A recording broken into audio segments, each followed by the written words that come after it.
what we've been up to during lockdown. I've been learning Italian a little bit and working and enjoying the sunshine.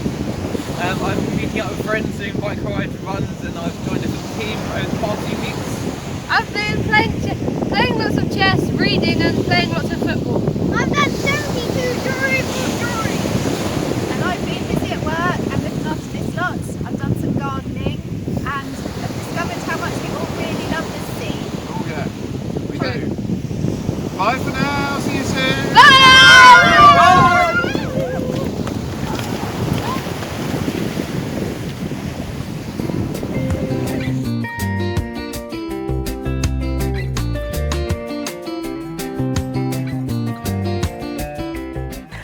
Hi everyone, nice to be able to talk to you. And it's Chris Clark from the wilds of East Preston, and it seems rather strange talking to you like this when normally I'd be leaning across the hatch at the church and saying, what sort of soup would you like, and would you like salad with your roll? So thank you, Simon, for making this possible, and thanks to everybody who's worked on that. But welcome everyone to my garden here in East Preston. During lockdown, I've spent most of my time in the garden and done lots of things. Thanks to Ruth, I've been encouraged to grow salad leaves, and Jill Butcher's given me lots of tomato plants, so I've got a whole harvest of tomato plants. So I've been enjoying myself in the garden doing new things. I actually call it my fourth bridge, so because there's always something new to do. And I can enjoy it, and I can enjoy the robins who come and visit and ask for mealworms. And I remember when we bought the house thinking this was the house we wanted because really of the garden. And right at the very beginning we had an open gardens, and we invited people from the church as well and people from the village, and we had lots of people here. And I remember talking to them and realizing that these people I'd never met before were actually members of our church, which was surprising, that they came to the first service and we usually went to the second. So through the garden we've come together in different ways and shared ideas, and I've been able to invite lots of people to the garden, which is really what we wanted to do in the beginning, to enjoy the garden ourselves, but to share it with other people. And so we've had, and actually over the last few months, about 70 people come and share the garden and have perhaps coffee or afternoon tea or lunch.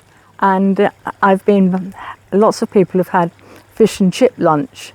And so I've been to the fish and chip lady in the village and buying 6 fish and chips, OAP fish and chips at a time. And one day she said to me, "And what home do you come from, dear?" And I'm not sure whether she thought I was a carer or being cared for. But the president of conference talked about reorientating, and this has really been a time of change, hasn't it? And trying to do things in a different way.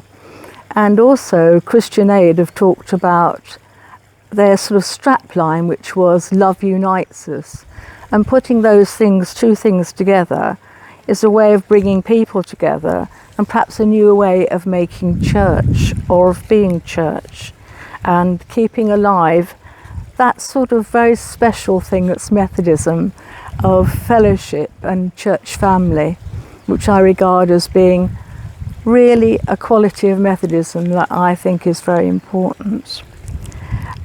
So we've got to find new ways of doing things, of meeting, and perhaps as the weather changes, and like today it's a bit dull and not so much sunshine, we might need to think of a new way of doing things. And perhaps next week I'll be saying to you, would you like to come for coffee next week? Or perhaps you'd like to bring a blanket with you as well. And it'll be a bit like eating out in Bergen, where you get a seat but a blanket to go with it. So who knows what will happen in the future. It's becoming really the last days of summer, isn't it? We might have an Indian summer, who knows. But there might still be an opportunity for groups to meet together. And perhaps as you watch this video, you might think of sharing your garden or sharing an open space somewhere. One church even meets on the beach, I think, for lunch. So we could do perhaps something like that, or you might think of doing something like that. So at this time of the year, usually we have a sort of harvest supper, don't we? And I might be saying to you, would you like to host a table at the harvest supper for fish and chips? Or you might want to be invited yourself to join the table. So perhaps that's a challenge for you. Would you like to invite other people to share a group, a sixer perhaps, at home or somewhere else in an open space? And that would be a way of us meeting together and reinventing, in a way, our sort of church family and the things that we can do together. So it's over to you, really. It's harvest, and perhaps you'd like to have your own harvest supper. I don't know.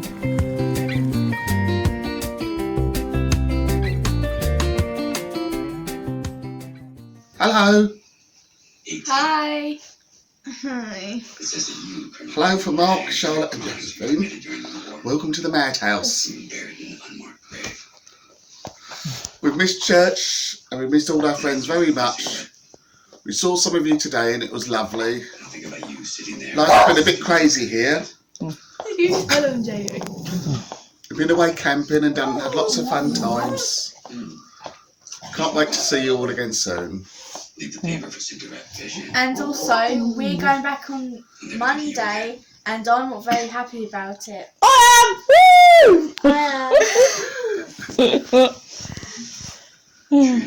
Stop.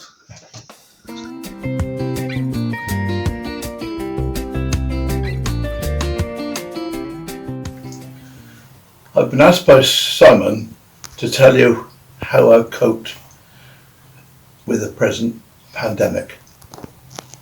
Can you edit this? Which has surely affected all our lives since the end of the winter. Who can believe that the weather forecasters are talking of night frosts quite far down in the country? For many reasons, I have led a sheltered life, as indeed has Shino.